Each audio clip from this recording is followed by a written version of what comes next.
इसको कहते हैं क्या? सन डायल सर 1927 इस जगह पे लगे हैं सर। ये ऊपर इसका घंटे हैं और ये इसका तारीख है और ये 12 महीने इसमें पूरे हैं।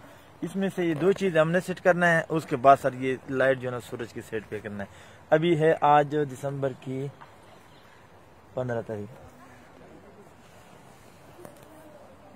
ये हो गया सर 15 पे। उसके बाद ये सूरज जिधर भी सूरज है ना उसके साथ सामने करना है, वो रोशनी निकलते सर इस लकीर पे जो बराबर होते तो आपको टाइम देते हैं। आज आ जाओ सर, देखो सर अभी इधर साया है,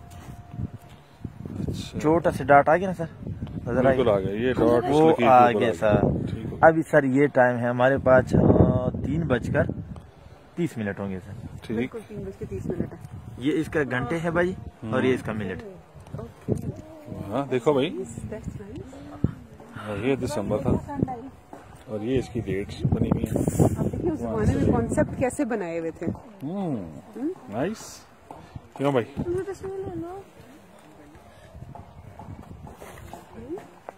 Is great.